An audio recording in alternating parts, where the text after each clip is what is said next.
permit me to leave her house until she had extracted from me a promise that it should be written. Next morning I began my task in earnest.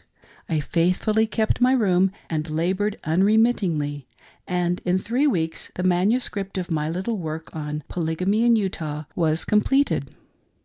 It was issued in pamphlet form and was very kindly welcomed by the press, both secular and religious, and for this I was sincerely grateful. I had not up to that time thought of much else than its effect upon the people of Utah, but the voluminous notices which that little book received showed the deep interest which the people of the United States had taken in the Mormon question, and how ardently they desired to see the extinction of the polygamic institution among the saints.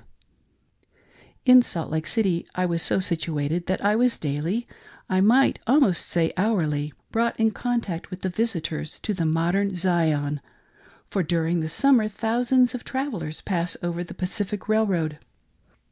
Not a few of these called to see me, and I received from ladies and gentlemen, whose kind interest in my welfare I felt very deeply, many personal attentions, many words of sympathy and encouragement, and many intelligent and useful suggestions in respect to my future life.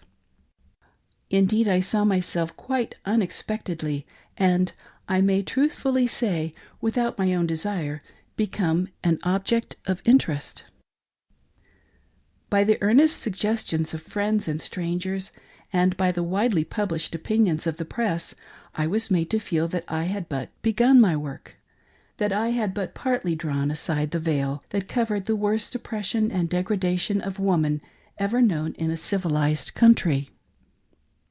Nearly all who spoke to me expressed their surprise that intelligent men and women should be found in communion with the Mormon Church, in which it was so clearly evident that the teachings of Christianity had been supplanted by an attempt to imitate the barbarism of Oriental nations in a long past age, and the sweet influences of the religion of Jesus were superseded by the most objectionable practices of the ancient Jews. How persons of education and refinement could ever have embraced a faith that prostrated them at the feet of the Mormon prophet and his successor Brigham Young was to the inquiring mind a perfect mystery. The numerous questions which I had to answer, and the explanations which I had to give, showed me that my little book had only whetted the appetite of the intelligent investigator, and that there was a general call for a woman's book on Mormonism, a book that should reveal the inner life of the saints, exhibit the influences which had contributed to draw Christian people away from Christian churches to the standard of the American prophet, Joseph Smith, and subject them to the power of that organization which has, since his death, subjugated the mass of the Mormon people in Utah to the will and wickedness of the priesthood under the leadership of Brother Brigham. There have from time to time appeared many works on Mormonism which professed to give an insight into the inner life of the saints. Some of those books were written by women, some by visitors to Utah or persons who had resided for a longer or shorter period in the territory, and more than one at least was published under the name of women who claimed to be members of the Mormon Church.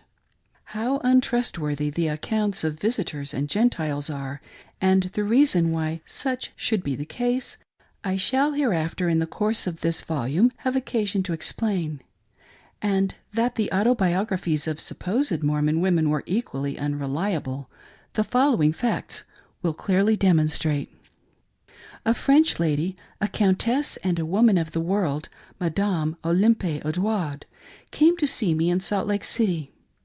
She was a woman of intelligence and quick perception, with whom to spend an hour was a perfect pleasure. After her return to France, she of course wrote a book entitled Le Far West. And in that book, page 335, she said, some of my readers may perhaps have forgotten their French lessons, I therefore translate. There are two principal journals in Salt Lake City, the New Deseret and the New Telegraph. Mr. Stenhouse is the editor-in-chief of the first. He is a well-taught man of German origin and speaks the French language with greatest purity.